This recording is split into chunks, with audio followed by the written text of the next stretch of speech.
ya se está cuidando el fulanito, hazme el canijo favor. Claro. A ver, esto es un reconocimiento implícito, es un mea culpa de haber admitido el crimen organizado, de haber participado con él, de haber permitido que les dieran dinero para ellos poder ganar sus campañas, tomar el control del erario e implantar su ideología que nos está mandando a la chingada a todos en el país. Perdón, Xochitl, pero la palabra chingada la aprendí en uno de mis viajes por la Sierra Tarahumara en algún momento, y significa que no estoy de acuerdo. Cualica, no, sí, como dice Don Tito, el señor nada más está protegiendo y evidentemente lo está haciendo porque sabe que esta cosa llamada Morena, que no es otra cosa más que lo peor de tanto el PRI como lo que en su momento fue el PRD y de esos partidos pequeños socialistas que encontraron en el PRI antiguo un nicho de estancia para poder seguir mamando del erario. Esa es la realidad, para eso son los partidos políticos en este país. Él pues tiene una larga historia de permanencia dentro de la política y no simplemente para servirse de la política, ¿no? Sino para enriquecerse a partir de la política. Entonces, Ricardo Monreal, lo conozco bien porque he coincidido con él en varias ponencias ahí en UNAM, pues es un viejo lobo de mar en estas cuestiones de la política. Ha sabido capotear el asunto de tal manera de asegurarse una permanencia constante dentro de la escena nacional. A diferencia de otros del Morena, ¿sí? Y a otros alineados con el Morena, que no están jugando bien sus cartas, definitivamente no saben del juego político y están mostrando el cobre demasiado pronto. Así es que Ricardo Monreal, percibiendo todo esto, se está curando en salud, se está desmarcando desde ya. Y esto es bien claro porque detesta a la señora Claudia Sheinbaum. Todos ahí se detestan, todos ahí se están carneando unos a otros. No hay lealtades, dentro de la política no existen las lealtades, si acaso los compadrazgos y los amiguismos, las conveniencias ante todo. Lo que yo veo en el corto plazo es un resquebrajamiento ya bastante evidente dentro del Morena. Y lo peor es para la señora Sheinbaum porque no sabe hacer política, no es una persona política. La conocí perfectamente en las huelgas del 98-99 en UNAM, ¿sí? Yo estaba ahí dentro de UNAM, ¿sí? Cuando todo esto pasó, tomando clases extramuros, y me tocó ver a esta lagartija parada, chichisecas, haciendo varias reuniones en las que hablaba airadamente, ¿sí? Pues es una porra la mujer. Sí, yo creo que si la escucharan en aquel entonces, pues no verían que se trata de la misma persona. Porque la que tenemos ahorita en Palacio Nacional, pues está incluso hasta mimetizándose con el modo de hablar del viejo miado. Claudia Sheinbaum no es una mujer política, Claudia Sheinbaum es una porra metida ahí a la política para poder servir de parapeto a los intereses de allá de Macuspana. Esa es la realidad. Y Ricardo Monreal lo sabe. Otras personas dentro del Morena lo saben. Así es que lo que veremos en un futuro bien cercano es un desmarcamiento de estos políticos de vieja data, ¿sí? De estos politicastros que como el señor Noroña, el Perroña, también han vivido de mamar del erario público, pero a partir del porrismo, de la agresión, de la bravata. Así no se hace política. Y en este caso, el Morena se está resquebrajando. Para el 2027 van a llegar bastante fracturados. No hay cuadro político que le puedan ofrecer a la ciudadanía para en miras al 2030. Si acaso Mara García Harfuch, ¿verdad? Dicho con toda la verdad, es una persona bastante agradable a la vista, dicho sea de paso, ¿sí? Y la persona, ¿sí? Su persona, pues sí es agradable y además es alguien que ha estado muy cerca de la cuestión de la seguridad nacional, conoce al monstruo desde adentro, sabe jugar sus cartas políticas. Él sería en este caso lo más viable para tener algo que ofrecer a la ciudadanía como un posible candidato a la presidencia en 2030. Pero son tan idiotas allá adentro, son tan brutos, que van a querer seguir perpetuando el liderazgo de su líder carismático, el señor viejo miado, cabeza de pañal. Y lo más seguro, así es como lo veo yo, es que quieran poner a don Andy López Beltrán como candidato. Y en esto, pues bueno, ya la perdieron porque ese tipejo es desagradable a la vista, es un besugo, no concita ninguna pasión, no concita ninguna simpatía, es una piedrota bien hecha, nada más de verlo da hueva. ¿Se acuerda uno de los hermanos Lelos, que hacían los polivoces? Sí. Y pues evidentemente ya no tienen nada que ofrecer. Eso es lo que yo veo, don Tito. Oye, Xochitl, ya te quiero ver aquí en las manifestaciones de Omar García Harfuch gritando, Omar, bombón, te quiero en mi colchón, o algo así como le gritaban a Peña. Oh, por supuesto. Mire, don Tito, la verdad es que, sinceramente, pues aunque sea una persona ligada a la 4T, pues ¿qué le vamos a hacer? Es una persona bastante antojable. Yo sé que hay gente aquí que no comparte mi sentir, pero yo a mi edad me puedo dar el lujo de ver cochinamente a quien me dé la gana. Oye, En eso este es caso, por ver no cobran, por ver no cobran. Y se reconoce cuando Mariana se deleitaba viendo a la Arriaga. No confundas. O sea, ¿cómo comparas a Harfuch con Arriaga? Tampoco no digas güeyadas. No quiero decir palabrotas porque aquí está Xochitl, pero no digas tarugas, Tito. ¿Cómo comparas a la Arriaga con Harfuch? ¿Qué pasaste? ¿Qué pasó? Siquiera el señor Harfuch se ve que se baña. Exacto. Eso sí. Exactamente. Mínimo se baña. No que este pasujo se le ve la grasa en el cabello. Ay, mire, don Tito, es que mire, lo que acaba de decir nos metió una dosis de asco que no sé si pueda continuar, la verdad. No, qué asco. Sí, son imágenes que se pueden oler. Son imágenes que se pueden oler, qué horror. Ándale. Son de esas fotos que las puedes oler como la de tu amigo personal. Sí, completamente de acuerdo. Oigan, vi un comentario hace ratito, que estaba allá afuera, pero desde allá no podía ponerlo. Pero por aquí anda Emilio Pineda otra vez. Emilio, te mando un saludote bien grande. Muchas gracias por acompañarnos. Saludos. Un abrazote. Muchas gracias por estar con nosotros. Y dice Emilio, cuando estabas hablando del presidente, dices una porra, novia de porros y consumidora de porros. Y tienes toda la razón, Emilio. Es correcto, eso sí lo puedo yo decir con todo conocimiento de causa porque yo lo vi. La señora gusta mucho de meterse sustancias de cualquier índole. Wow. Sí, gusta mucho de meterse cosas de cualquier índole. Y si de plano no me pude acercar a ella en ese momento es porque yo estaba en el ala totalmente opuesta a lo que era este movimiento. Definitivamente nunca coincidimos más que en la palestra. Y ahí hubo enfrentamientos bastante fuertes. Obvio, la tipeja es mayor que yo. Claro, pues porque la tipeja es fósil. De científica tiene lo que yo de monja, la tipa. ¿Sí? Y en ese sentido, los enfrentamientos fueron muy intensos. Ya me conocen ustedes y saben que al momento de decir las cosas no me toco el corazón.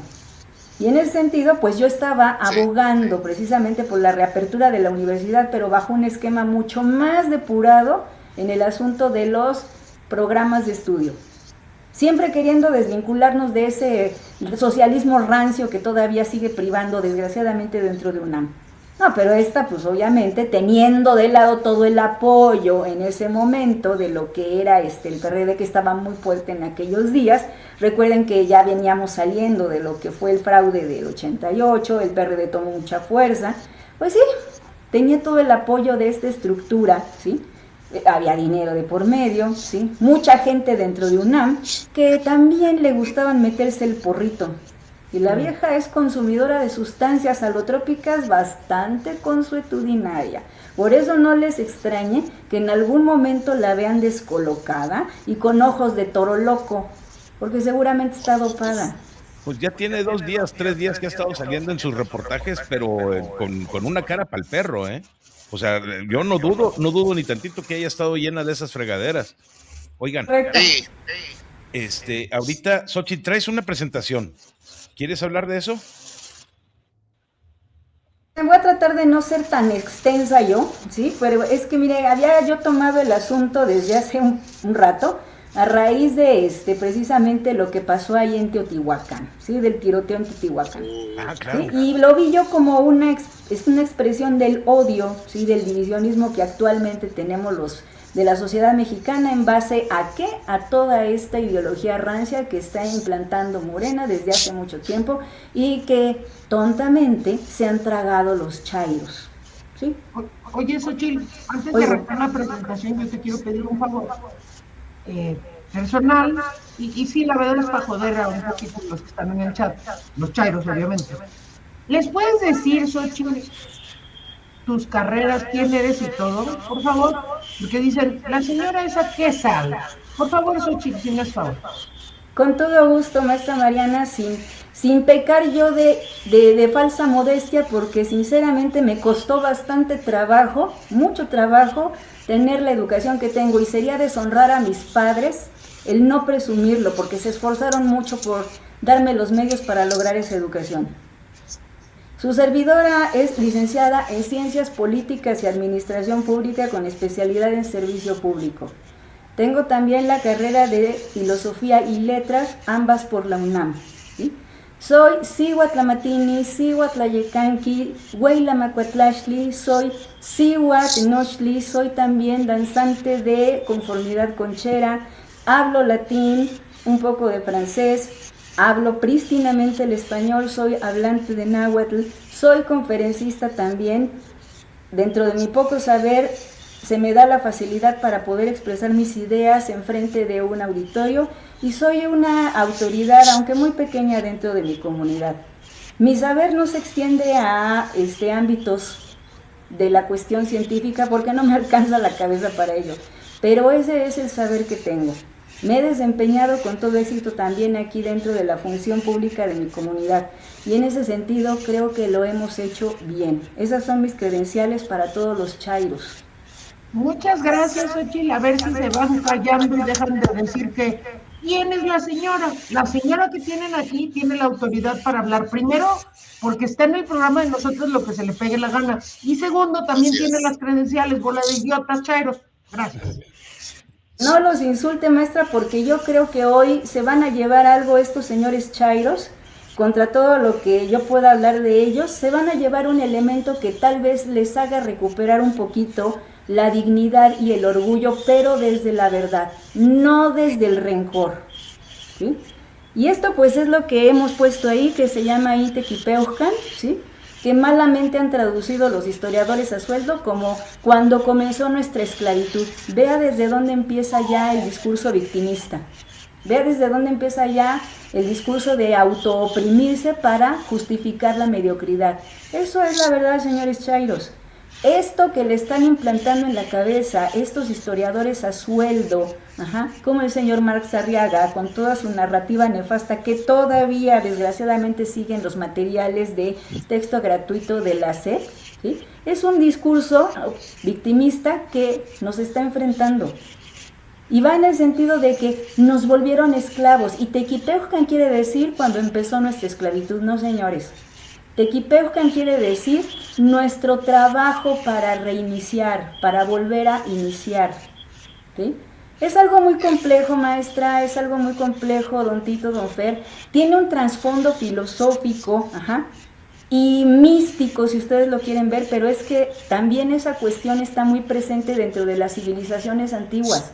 Si no vamos a entender las civilizaciones antiguas dentro de su propio contexto y dentro del tiempo que les tocó vivir, no las vamos a entender porque les estamos aplicando categorías del siglo XXI, y por eso mismo aquí estoy para dar las claves necesarias.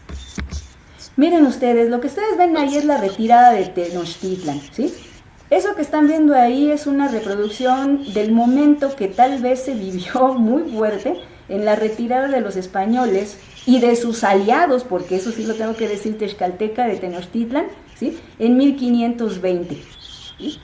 Eso es lo que vemos ahí, es el momento en que se da el famoso Salto de Alvarado, ¿sí? El Salto de Alvarado, que ustedes conocen esa calle allí en Ciudad de México, que es Puente de Alvarado, y que nuestras queridísimas y muy nacionalistas autoridades le cambiaron el nombre por Calzada México Tenochtitlan. Voy a devolverles la memoria histórica, chairos.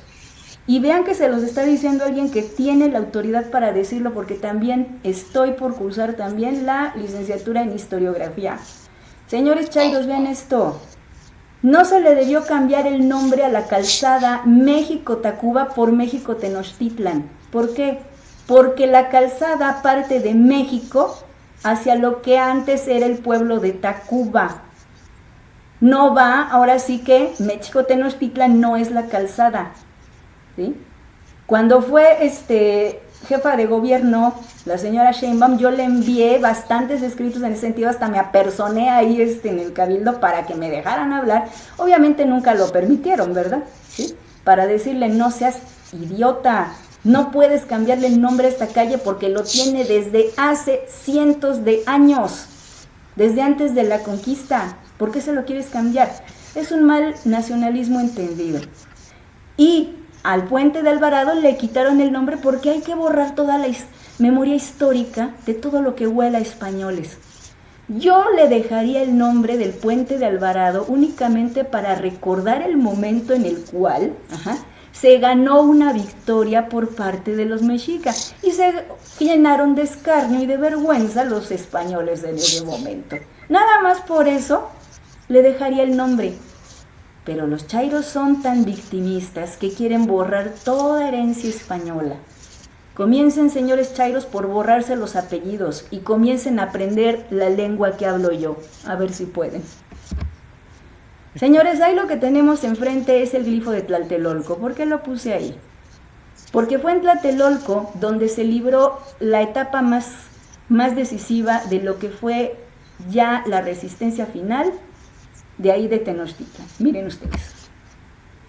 Para que se den una idea, señores chairos, para que se ubiquen, por favor, miren ustedes. Lo que ustedes ven ahí es la cuenca de México cerca de 1519. Dicen, es que los mexicas eran la civilización más poderosa y tenían sojuzgados a todos mediante el terror. Pues fíjate que no, chairo, te voy a decir por qué no, porque México-Tenochtitlan es este moquito que ves aquí donde está el cursor. Este moquito que ves aquí es México-Tenochtitlan, nada más. Sí, y es un área que no abarca más de unas cuantas hectáreas de lo que hoy conocemos como el centro histórico de Ciudad de México. Eso es todo Tenochtitlan, amigos. De este lado tenemos, a su izquierda, está todo lo que es la Tecpanecayotl, es decir, el área tecpaneca que va desde Tacuba, pasando por todo Azcapotzalco, todo Tlalnepantla, ¿sí? Hasta llegar a Cuautitlán y Tepeji del Río. Todo eso es la Tecpanecayotl. Y del otro lado, del lado de Chalco, Texcoco, aquí de Huejutla, todo Iztapalapa, todo eso es parte del señorío de Colhuacán, Texcoco. Son dos señoríos enormes, ¿sí? Que tienen miles y miles de habitantes más que Tenochtitlan. Por eso los Tenochca no fueron tontos e hicieron alianza con ellos en aquello que se llamó la Triple Alianza. ¿Por qué? Porque esos señoríos, tanto Culhuacán como Azcapotzalco, los hubieran aplastado, si se hubieran decidido. Pero el poderío de los mexicas, señores, y que les quede claro, chairos, no era el poderío militar, que sí eran buenos guerreros, pero el poderío de Tenochtitlan descansa sobre las alianzas político, comercial y militares. Grábense eso, aprendan algo de historia. Eso es todo lo que abarcaba Tenochtitlan, y en esta parte de arriba estaba Tlatelolco. La división entre Tenochtitlan y Tlatelolco era apenas una calle, que actualmente es la calle de República del Perú. Miren ustedes, nos pintan a los mexicas como personas pacíficas, como gente idílica, como gente que vivía en conformidad con la naturaleza. Es cierto, por eso lograron el portento de construir una ciudad encima de un lago, ¿sí? Pero ¿sabes qué? Que también eran unos reverendos hijos de la fregada. ¿Por qué? Porque son humanos también. Y son humanos que tienen problemas y diferencias con otros pueblos. Y en este caso, tuvieron problemas con Tlatelolco. Fíjense lo que vemos ahí. Esta es una imagen que corresponde al Códice Mendoza. Bueno, es una imagen que te está reproduciendo a Tlatelolco, que vemos aquí abajo, y aquí está su templo mayor, porque también ellos tenían un templo mayor. que es lo que actualmente vemos en la zona arqueológica de Tlatelolco. Y aquí hay un dibujo, Chairos, que quiero que lo vean muy bien. Aquí vemos a un personaje que está cayendo desde la cumbre del templo mayor de Tlatelolco, y el templo está en llamas. Quiere decir que este lugar fue conquistado y que este lugar pues fue tomado por la fuerza. Y este señor de aquí es Moquihuix. Aquí vemos el grifo de su nombre, ¿sí? Moquihuix quiere decir enfermo por tomar mucho, por tomar pulque. O sea que es un borracho. Moquihuix quiere también decir borracho. Yo creo que es un nombre que le pusieron así para burlarse de él. Vean por favor, Chairos, vean por favor. Aquí los detalles son muy importantes. Le pusieron pulseras de mujer, una doble tiara, una doble shihuitzoli, para indicar que le quedó grande el cargo, ¿sí? Lo vemos aquí, vean bien esta parte del dibujo.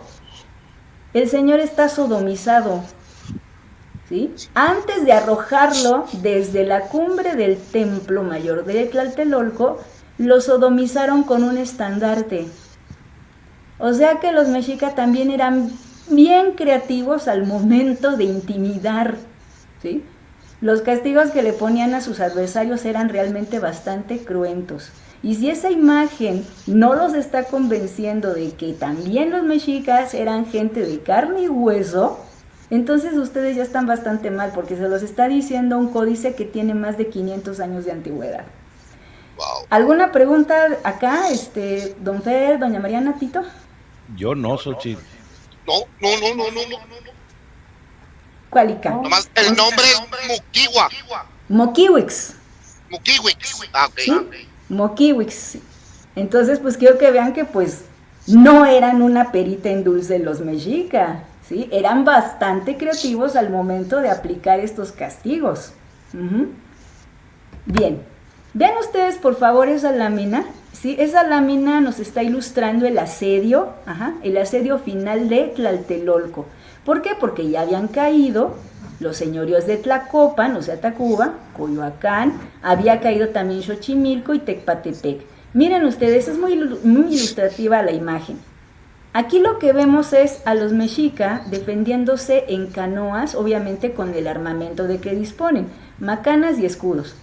Pero lo que vemos aquí es a los castellanos, con caballería. Obviamente no venían muchos caballos, pero sí era algo intimidante ver estos grandísimos animales. También están ahí sus aliados Texcalteca, junto con ellos combatiendo, y vemos gente despedazada, ¿sí? Eso es algo que sí a los mexicas sí les intimidó bastante. ¿Por qué? Porque esas armas nuevas que traían los castellanos sí son armas mucho más contundentes que una macuahuil de obsidiana. Los castellanos traen mandobles, y los mandobles sí sirven para despedazar. Entonces el asedio aquí tomó un cariz mucho más dramático, pues porque la guerra que estaban acostumbrados a hacer acá las civilizaciones antiguas no se parecía en nada a las guerras de aniquilación que traen los castellanos. Las civilizaciones antiguas hacían guerras, pero para someter. Los castellanos vienen haciendo guerras para aniquilar.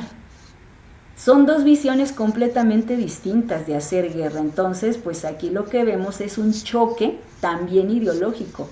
Es así como se da ese primer encuentro entre estas dos civilizaciones. Pero el gran vencedor fue la viruela, y eso es una realidad.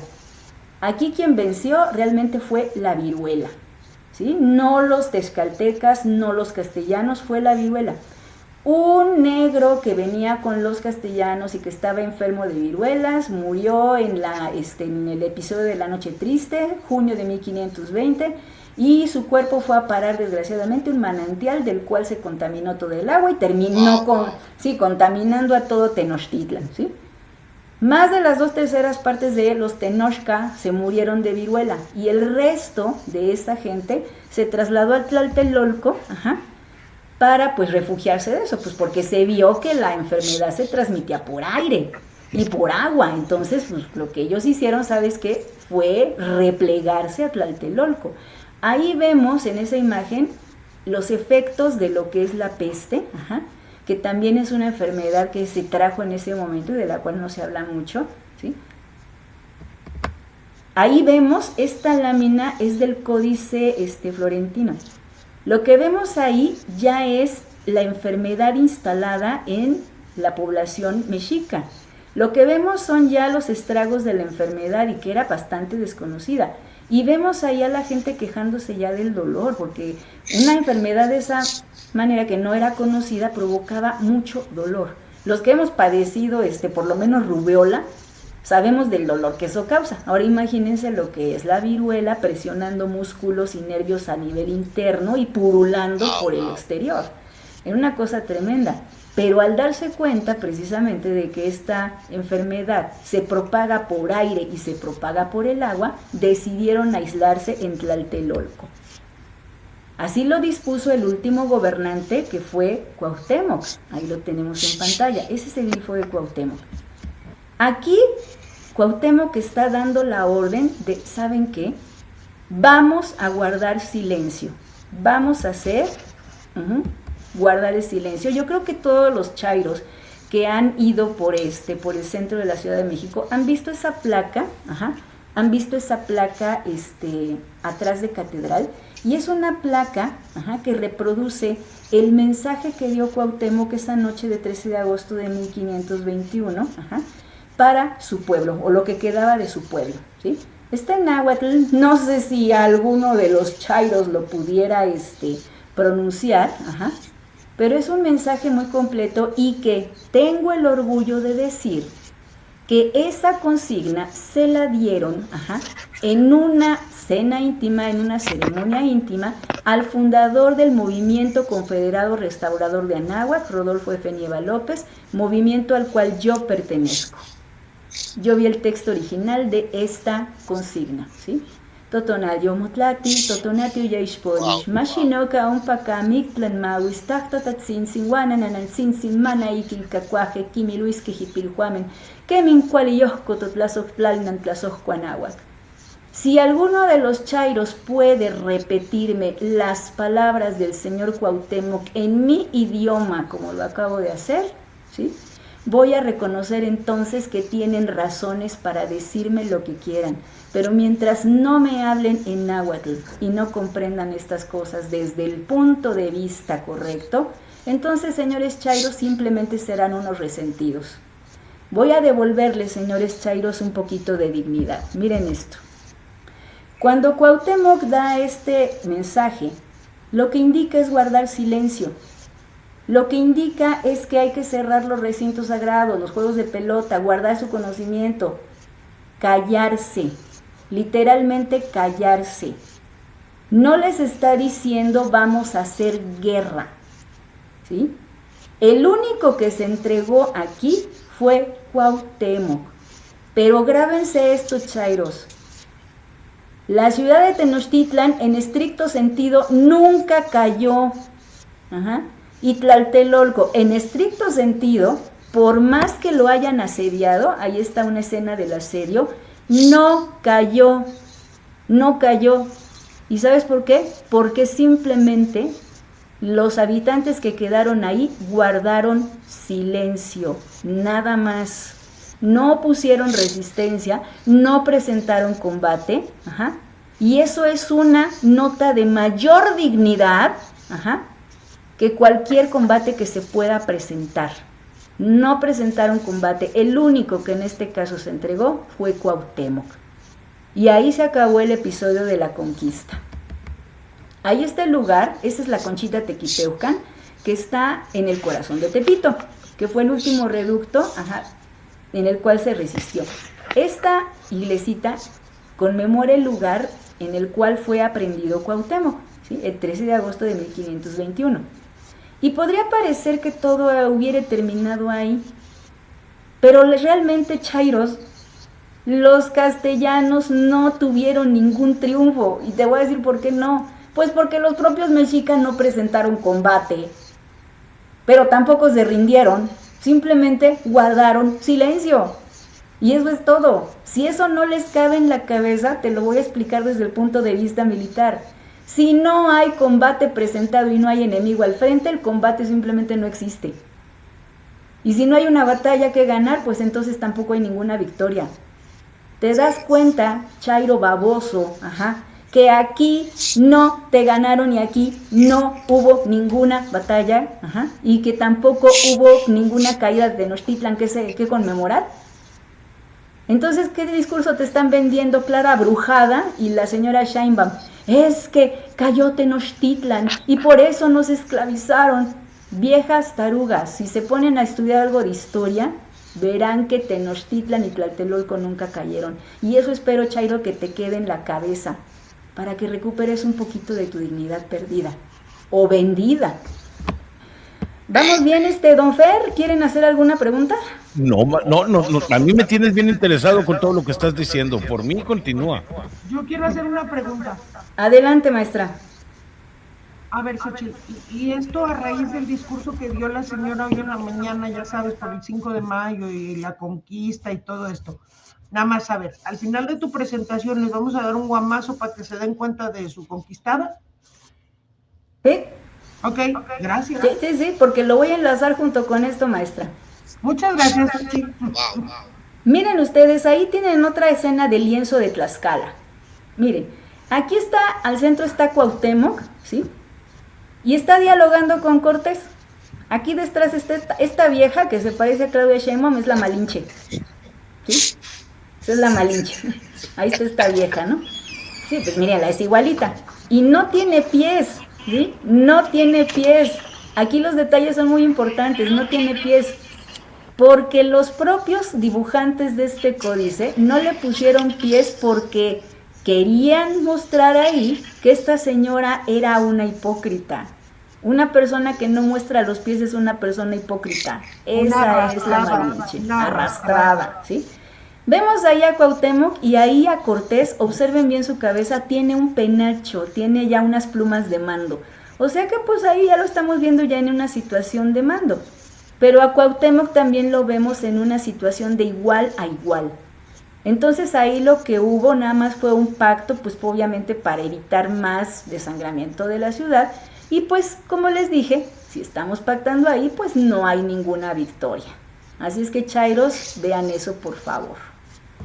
Siguiente. Miren ustedes, y aquí viene ya, desde este momento que vamos a ver ahorita, es cuando los chairos ya empiezan a rabiar porque dice, es que nos arrebataron nuestro idioma, nuestras costumbres, nos esclavizaron, nos impusieron su religión a sangre y fuego.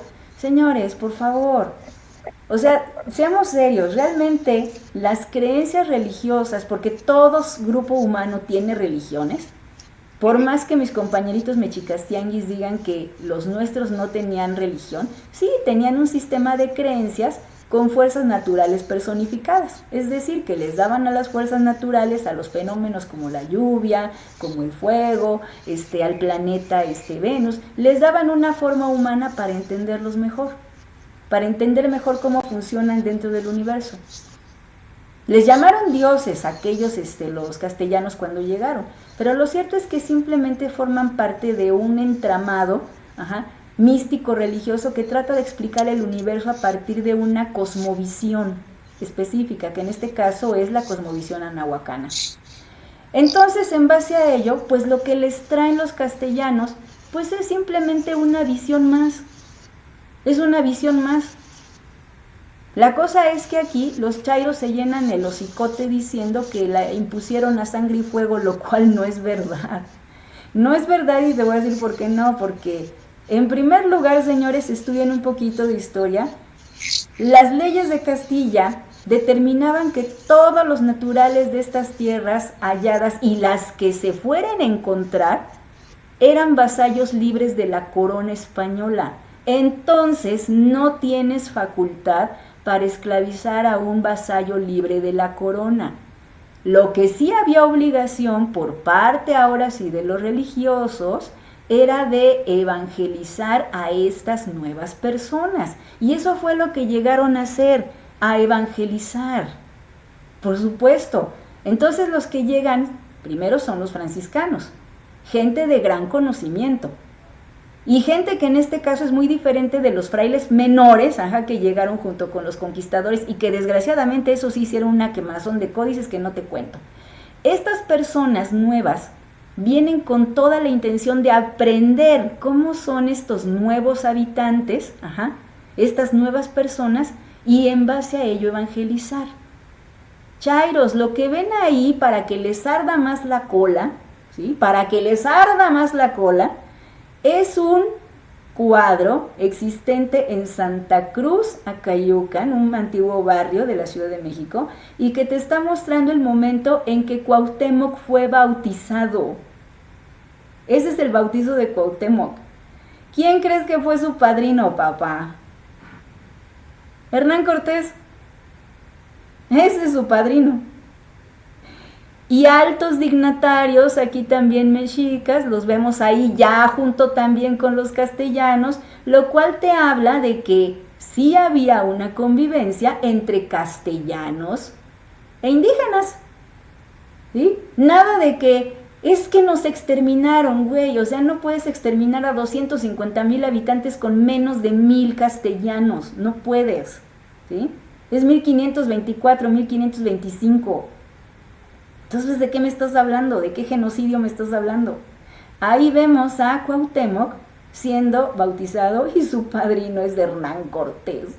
¿Cómo ves? No sé, maestra, no sé, don Tito, don Fer, pero yo hasta acá huelo como carne quemada. ¿No les huele como a cola de chairo quemada? Me huele muy feo porque, oye, Xochitl, te están rabiando aquí en el chat, ¿eh? Pues ahí está la historia. Ahí está la evidencia, ¿eh? Yo no me estoy sacando nada de la mano. Espérate, Xochitl, lo más entretenido es que ante la evidencia que les estás poniendo todavía te dice, no, lo que te falta no es conocimiento, es corazón. Dices, ay, pobrecito. ¡A la madre! Güey, suenan tan ridículos. ¿No? Y sale la vieja confiable del la. Sí. No, pero pues es que yo no me estoy sacando de la manga nada, señores chairos. Ahí está el cuadro, está la evidencia. Y para que más les duela la cola,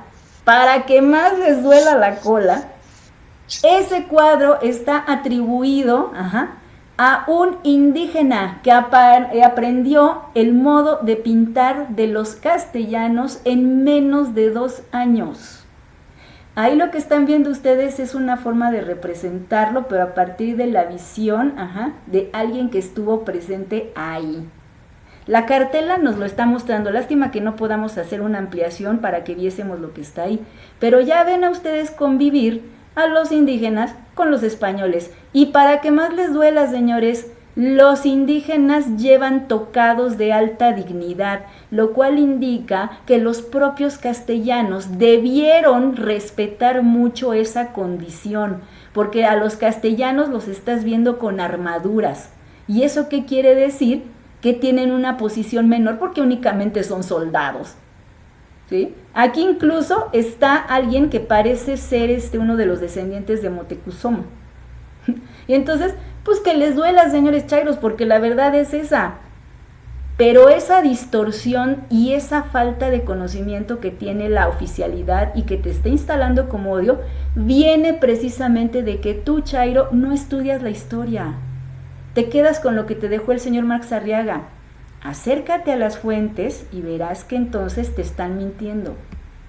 Miren ustedes, si fuera cierto eso de que nos esclavizaron y nos quitaron nuestra cultura, no, obviamente que no. Estos frailes vienen con toda la intención de aprender. Ahí lo que vemos es actualmente la iglesia de Santiago Tlatelolco.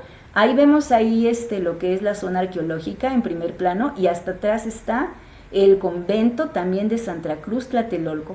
En su momento, amigos míos, fue la universidad, la Atenas de Anáhuac. ¿Por qué? Porque ahí llegaron a estudiar los jóvenes más prominentes y más inteligentes, tanto hombres como mujeres, de todo Tlatelolco y de las inmediaciones de los lagos. Llegaron de Tlacopan, de Culhuacán, de Xochimilco, de Chalco, allá a aprender y a educarse. Lo que ven ahí ustedes es a este indígena anciano que está explicando esta planta. Esta planta es un toloache y le está explicando a todos estos niños las propiedades del toloache y ellos lo están redactando con caracteres latinos, pero para que vean ustedes, lo hacen en náhuatl, lo hacen en latín y lo hacen en castellano. Chairos, Perdón, Xochitl, pero ¿no es esa la planta que te ponen, de la que te hacen un té cuando quieren que te enamores de una persona? Pues sí, don Fer, en efecto, ese es el toloache. Aguacito.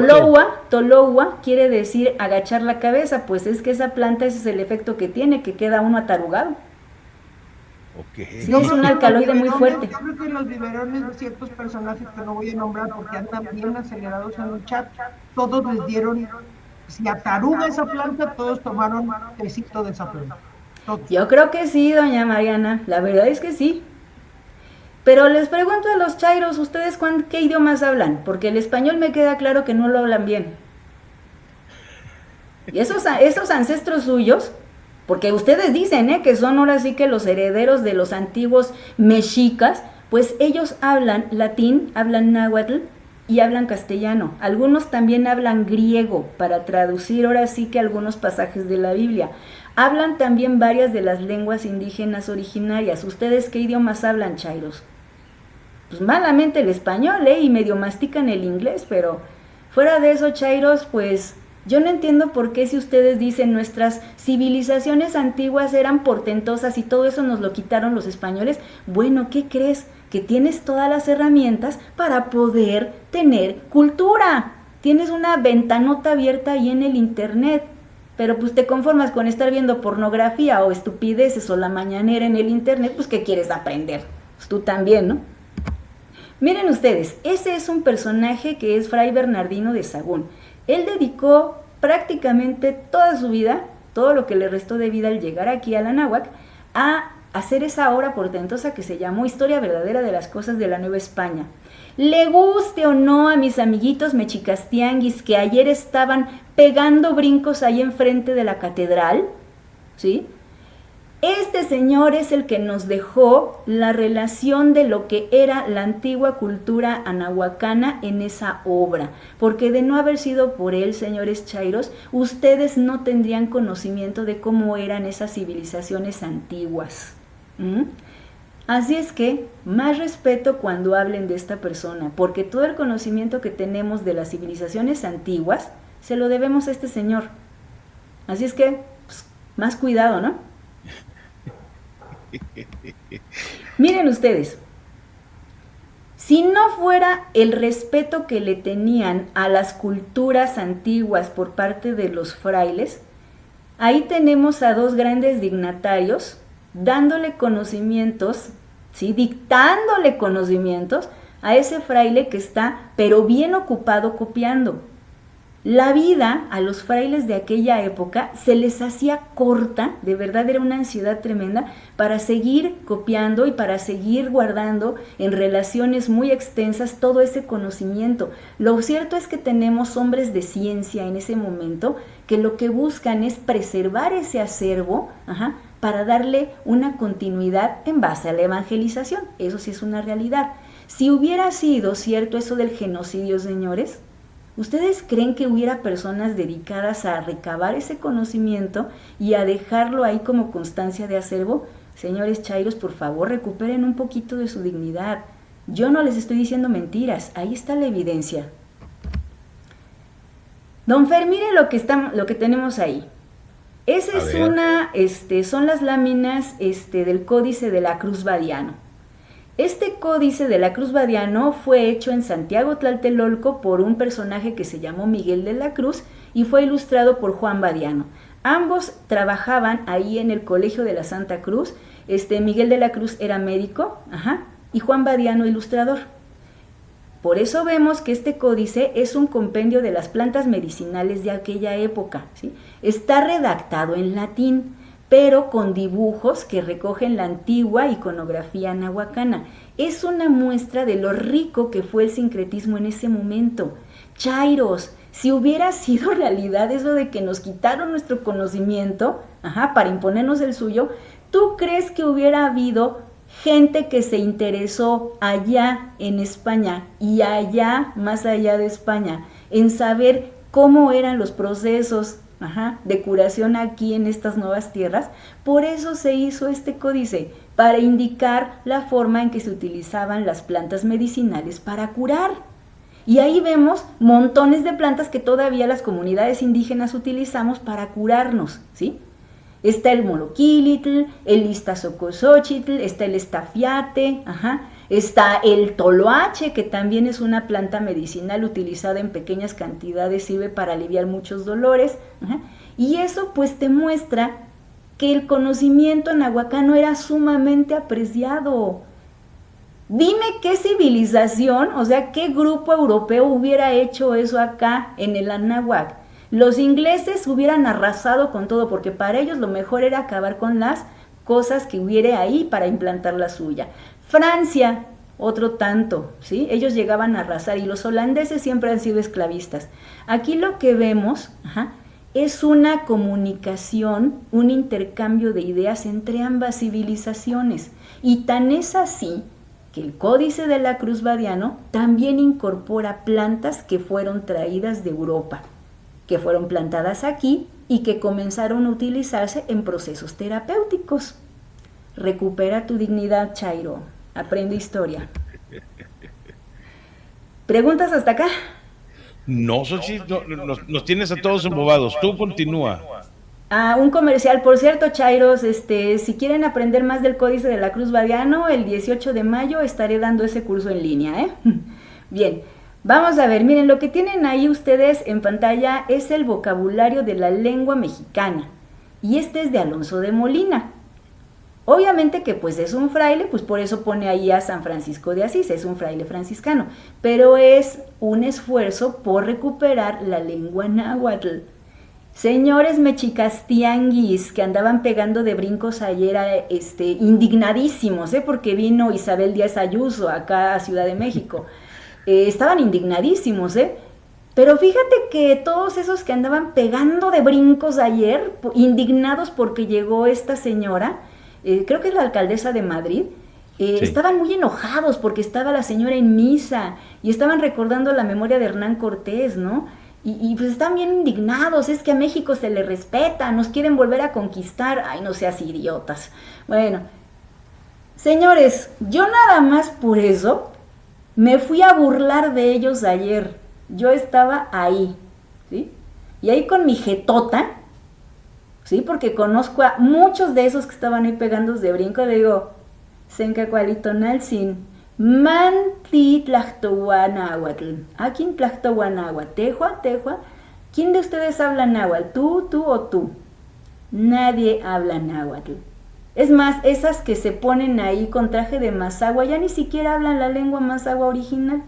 Lo que vemos ahí nomás es gente que va, se empluma y está pegando de brincos para pedirte una moneda después. Es gente que vive a partir del folclore. Y lo que te venden ahí las susodichas mazahuas no son más que malas copias hechas en China. Chairo, te están vendiendo artesanías hechas en China.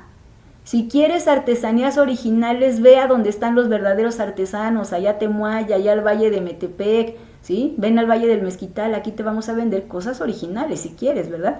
Pero mientras, pues síguele comprando esas artesanías hechas en China a esas pseudomazahuas. Pues estaban muy molestos estos personajes. ¿Por qué? Porque llegó una alcaldesa española a una misa en honor de Hernán Cortés. Bueno, ¿sabes qué, Chairo?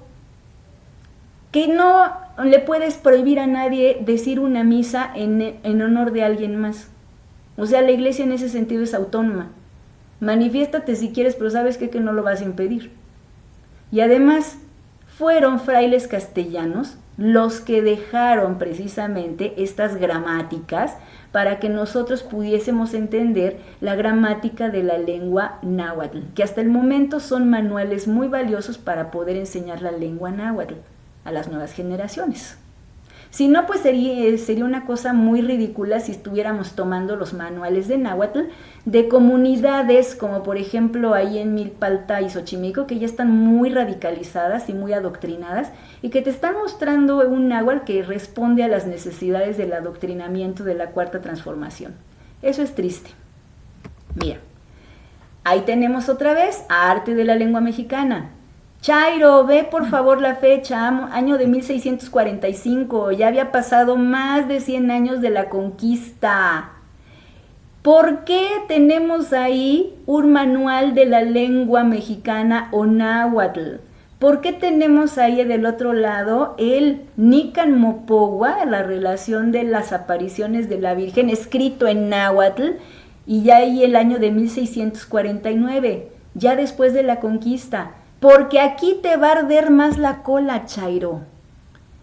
La lengua oficial de la Nueva España en el siglo XVII, 1600, y ya bien entrado el siglo XVIII, no era el castellano, era el náhuatl. Chairo, ¿por qué? Porque el náhuatl era la lengua más hablada y que más hablantes tenía. Entonces, pues para entenderte con estas personas también tienes que hablar algo de náhuatl. Y grandes ricos españoles tenían que comunicarse en náhuatl con sus sirvientes o con sus capataces o con sus trabajadores. ¿Cómo ves, Chairo? ¿Te arrebataron entonces tu lengua? ¿Es cierto lo que te dice la señora Sheinbaum y sus historiadores a sueldo de que te quemaban en la hoguera, o te ahorcaban porque hablabas la lengua nativa? ¿Será cierto eso? Chairo, te lo estoy mostrando. La lengua oficial de Nueva España no era el castellano, era el náhuatl. Al igual que en el virreinato del Perú, era el quechua aymara, para que tú sepas. Don Tito, don Fer, doña Mariana, ya apesta ya cola quemada de Chairo. Ya huele. Ahí siguen dando lata, ¿eh? Y es que, ¿sabe qué? Que ya está escurriendo de sangre aquí mi computadora. No sé si a alguien le rompí la boca por allá, pero les está sangrando también. Yo estoy tan divertida, sí, porque vienen a querer poner autoridad moral escribiendo con unas faltas de ortografía. Y qué bueno. Pues sí, le digo que ni siquiera el español lo escriben bien. Es lo que te iba a decir, o sea, no sé si la viste, pero ahí arriba. Sí, la vi. Absorbe. Y absorbe con B de vaca. No. ¿Qué digo yo? Absorbe, pues. Le absorbieron el cerebro. Pues ahí está, mira, ahí lo tienes. Xochitl, perdón que te interrumpa. Nada más que está preguntando Emilio Pineda que dónde nos podemos registrar a tu curso, cómo nos podemos inscribir a él. Al final voy a dar la información, don Fer, sí, porque voy a iniciar 2 cursos, uno de náhuatl y otro de la Cruz Badiano. Sí, pero al final sí voy a dar la información. Okay. Entonces, eso es sí, para que no se vayan ni se esperen, para que apunten dónde se pueden inscribir a los cursos de Xochitl. Y si no, pues bueno, lo ven ahí en diferido. Miren, ya Chairos. vieron mascotas del bienestar. Miren, Chairos, miren. Yo siempre lo he dicho y siempre lo diré. España vino a encontrar su independencia aquí en América. ¿Y sabes por qué? Porque las iglesias españolas son muy sobrias, son muy oscuras a veces. Pero aquí se llenaron de color, se llenaron de magnificencia, se llenaron de alegría, se llenaron de luz. Dicen, es que nos devuelvan el oro. ¿No escucharon ahí a Luis Alcalde con esa voz de pito que tiene? Es que nos devuelvan el oro, porque el oro le pertenecía a los nuestros. Güey, el oro no tenía valor para el anahuacano. El oro, te voy a decir el nombre del oro, cómo se decía en náhuatl. Oro en náhuatl se dice Teocuitlatl o Tepozcuitlatl, que quiere decir metal mierda.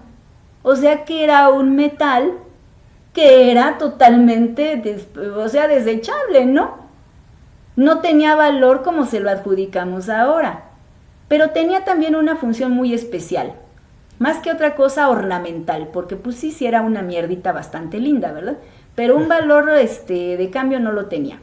El oro, Chairo, que te quitó España, según tú, pues mira, lo tienes en los retablos de todas las iglesias que sobrevivieron a la rapiña de la Reforma, hecha por Benito Juárez. Esa que ves allá arriba es una iglesia que está en Puebla. Mira, ve qué primor, o sea, ve el color que tiene, es un estallido de color. La Catedral Metropolitana, el Sagrario Metropolitano es un canto a toda la creatividad, es como una orfebrería hecha en piedra. El retablo que ves allá abajo está cuajado de oro. O sea, no te robaron nada, Chairo. El oro está aquí. Y también el oro se utilizó para pagar la construcción de hospitales, la construcción de escuelas, remozamiento de la ciudad.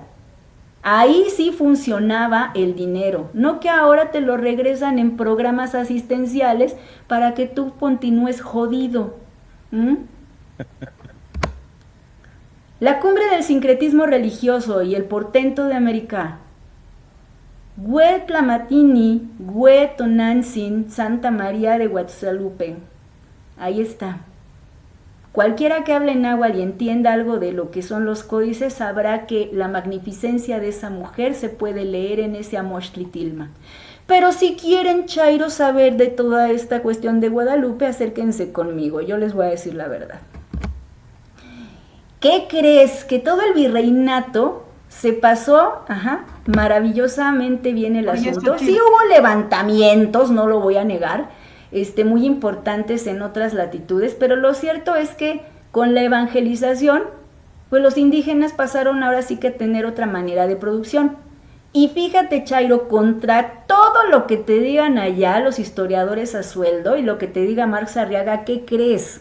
Que las comunidades indígenas prosperaron, nunca fueron esclavizadas, porque estaban bajo la jurisdicción de la Iglesia Católica. Las comunidades indígenas y rurales estaban bajo la jurisdicción y administración de la Iglesia Católica. Entonces, lo que pagaban de impuestos a la corona, pues realmente era mínimo, en cierto modo. Pero no tenían tanto contacto con las grandes ciudades, pues porque evidentemente los indígenas se movían más en el campo rural. Esa es la realidad. Y entonces, pues al estar administrados por la iglesia, ahí no podían meter la mano los castellanos. No podían meter mano. Simplemente ahora sí que había una tributación que se llamaba el quinto real y párale de contar. Pero la estructura social de las comunidades indígenas era administrada por frailes y por párrocos. Hasta el momento, es un honor ser el mayordomo de las fiestas patronales. Esa es una realidad. Me dicen los chairos y sobre todo profesores, me dicen, es que eso de las fiestas patronales era un pretexto para tener sojuzgadas a las comunidades y no las dejaban crecer económicamente. Güey, nada más, Chairo, fíjate bien. ¿Tú conoces al Niñopan? A este niño muy milagroso, a esta imagen milagrosa que se venera ahí en Xochimilco, el Niñopan. Pues este Niñopan, esta imagen tiene mayordomías hasta el año 2052. La gente de los barrios a donde llega el Niñopan trabaja todo el año en el embellecimiento y en el remozamiento de sus calles y de sus casas y de su barrio en particular. Es decir, Chairo, tonto, esta forma del patronazgo, de las fiestas patronales, el colocarse debajo de un patronato, de algún santo, de lo que sea, hace que la comunidad una sus esfuerzos en un fin común y sea este fin común el progreso de sus propias comunidades. Sí, y eso es unidad, Chairo. Lo que no hay actualmente en este país, ¿por qué? Porque se encargaron de quitártelo. ¿Sí? Pero gracias a eso es que las comunidades indígenas tenían un grado de prosperidad que ya no tienen en la actualidad. ¿Por qué? Porque les están quitando todo eso, ¿sí? Pero por lo menos aquí en la comunidad de La Moja, sí tenemos ahora sí que esa fiesta patronal y en base a ello trabajamos todo el año, para que nuestro pueblo se vea bien. Esa es la realidad. Oye, Xochitl, yo no voy a contestar esto. Por si no sabías, José, la iglesia no estableció el sistema de castas, lo implementó la corona española. Ellos fueron los que implementaron, así que no metas a la iglesia donde no tiene nada que ver. El sistema de castas no lo implementó la iglesia. Gracias, nada más por pendejo. Gracias, maestra. Para ahondar esa información, las castas aquí nunca funcionaron, José, y te voy a decir por qué no. Porque aquí, pues, como no había restricciones de que alguien se casara con otra persona que era de un estatus socioeconómico diferente, pues teníamos no solamente mulatos, mestizos, zambos y cualquier mezcolanza que hubiere por ahí. La verdad es eso. ¿sí? No había prohibiciones de casarse con cualquier persona de cualquier estrato socioeconómico. Aquí cualquier persona se podía juntar con quien fuere. Resultado de lo cual los mexicanos de la actualidad no somos de un solo fenotipo, sino que tenemos una mezcolanza enorme de montones de informaciones genéticas por todos lados, para que no me vengan a decir esos mexicastianguis que nuestra raza es la raza cósmica. No, somos un país mestizo, porque hasta los que somos indígenas, como nosotros aquí en La Moja, tenemos algún tipo de información genética externa, y eso es una realidad, chairos. Aquí ya no hay razas puras. Miren, durante todo el virreinato pues estuvo bien todo el asunto, hasta que crees que llegó la independencia. No los voy a aburrir con todo ese contexto, quiero llegar ahora sí a la raíz del odio. Miren, el culpable del odio que hay en la actualidad en esta sociedad mexicana, ¡tarán!, es ese indio petizo, enano, maloliente, mugroso, despreciable, llamado Benito Juárez. Llamado, mejor dicho, Benito Pablo Juárez García, por si no conocía su nombre completo, chairo, ahí está. ¡No! ¡El benemérito de las Américas! ¿Cómo puedes decir eso? Sí, te lo voy a decir por qué. Te voy a decir por qué este señor es el culpable de todo el odio en nuestro país. Ustedes disculpen, están escuchando ahí gente, ¿verdad? Bueno, ahí no son chairos, son perros que están ahí en la calle. Miren, este señor es el culpable del odio, porque este señor tenía un complejo de inferioridad muy grande. Tenía un gravísimo complejo de inferioridad. Este señor, mira, te lo pintan como ese pastorcito que era pobrecito y que llegó a superarse y que llegó a presidente de la República y la chingada. Sí, pero ¿sabes qué? Que lo ayudó una persona muy, pero muy generosa, fue su padrino, le dio comida, le ayudó a tener carrera, estaba destinado para la carrera de sacerdote, pues bueno, pues es una carrera. Pero pues este tipejo evidentemente optó por la carrera de leyes, porque estuvo muy influenciado por la masonería. Ese señor es masón, para acabar pronto. ¿Y sabes qué? Que era de los masones más arrastrados, porque nunca logró un grado mayor, chairo. Ni para eso fue bueno. ¿No se parece mucho a la historia de cierto personaje en algasñadas llamado Andrés Manuel López Obrador? Ese complejo de inferioridad que traía perduró a lo largo de toda su vida política. Enano, no medía más de 1.33, ¿sí? Era un tipo feo, despreciable, sucio. Este tipo, a partir de entonces de que estuvo en contacto con la masonería, empezó a ver la posibilidad de insertarse en la escena política y se movió muy hábilmente, eso sí lo tenemos que decir. Y fue tanto pues que llegó a altos puestos políticos, llegó a ser presidente de la Suprema Corte de Justicia de la Nación, como cierto señor Aguilar que anda por ahí también. Entonces, pues después de lo que ocurrió ya ahora sigue con el golpe de estado de Félix Zuluaga y la dimisión de Ignacio Comonfort, investiguen los chairos, vayan a Google para que vean de lo que estoy hablando, para no extenderme más. Este señor llegó a ser presidente interino de la República, ¿sí? Bueno, y posteriormente, pues ya en sus recurrentes mandatos, pues se implementaron las leyes de reforma. Pero este señor cometió también tropelías sin fin. Y una de ellas, nada más se las voy a decir, chairos, para que, no sé, bajen un poquito del pedestal a este viejo horroroso, ¿sí? Fue la matanza de Bacum de 1868. Esto se dio en el contexto de la guerra del Yaqui, ¿sí? Qué curioso, estamos viendo a un indígena, zapoteca, masacrando a indígenas yaqui. La matanza de Bacum fue un episodio que se ha tratado de ocultar a como dé lugar, porque nunca te hablan en los libros de historia de eso, historia oficial. Jamás vas a ver ese suceso ahí en los libros de historia. Pero fíjate, chairo, que este señor perpetró esa matanza de Bacum. ¿Por qué? Pues porque estaban estorbando, estos yaqui estaban estorbando las obras que iba a hacer este viejo. Como le estorbaron a Andrés Manuel López Obrador, los indígenas mayas para poder hacer su cochino Tren Maya, ¿verdad? A estos no los mató, no mató mayas, pero sí los fregó porque los dejó absolutamente en la inopia. Qué raro, ¿no? Como que se parecen mucho, por eso a lo mejor AMLO idolatra a este señor Benito Juárez.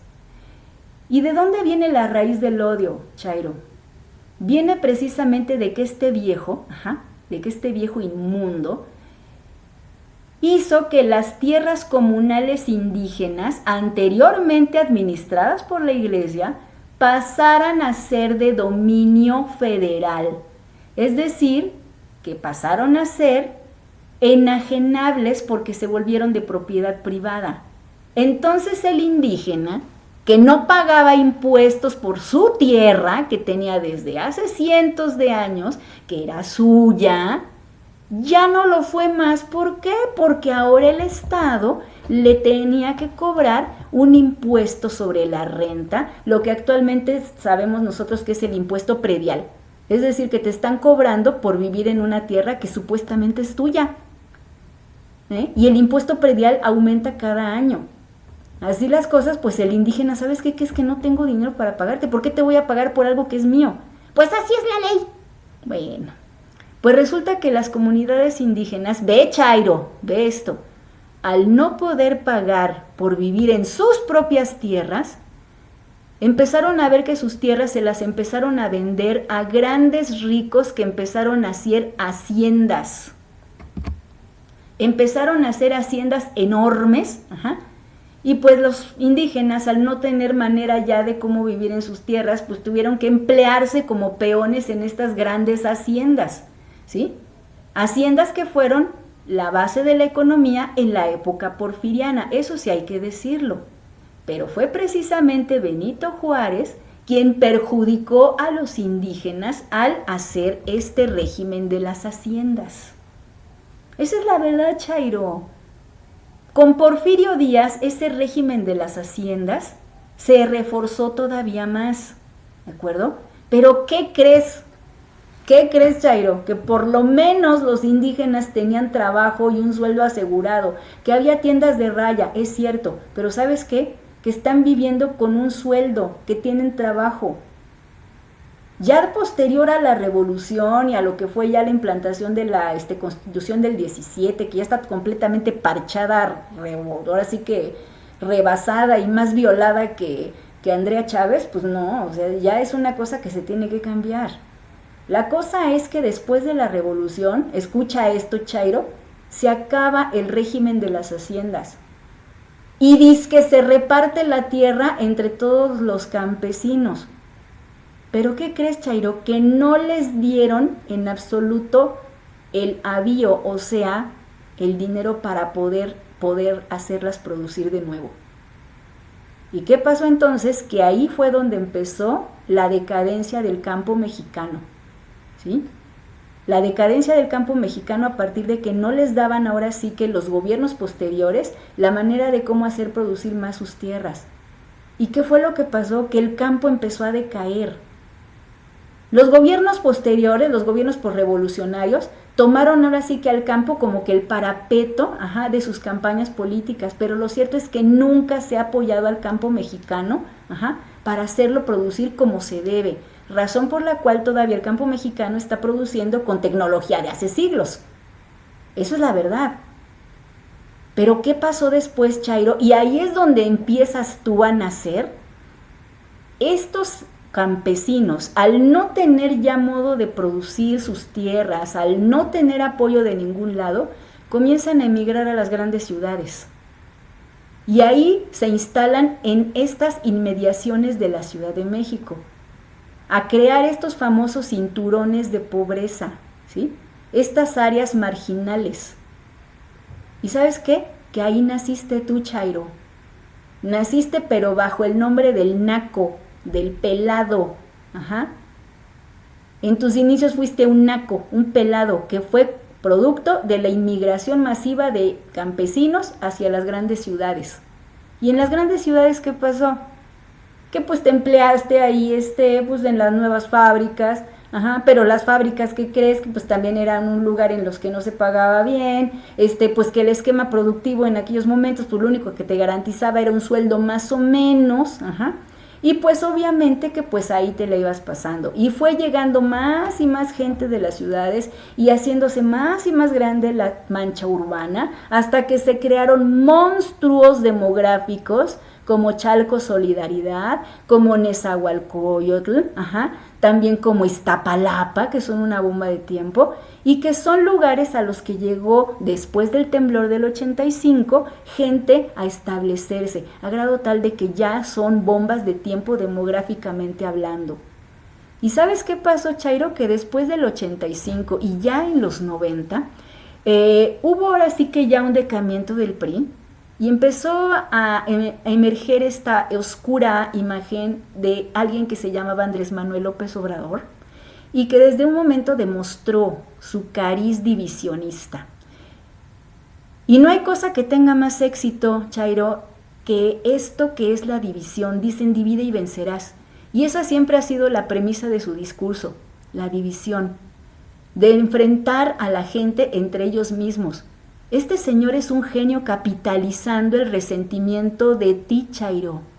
Vio en tu resentimiento social, en ese resentimiento que tienes hacia la gente que tiene más dinero, en ese resentimiento que tienes hacia la gente que es estéticamente más agradable que tú, en ese resentimiento que le tienes a las personas que tenemos un poco más de educación que tú, lo supo capitalizar muy bien. ¿Y sabes qué? Te transformo en esto, tú eres el bueno, ellos son los malos.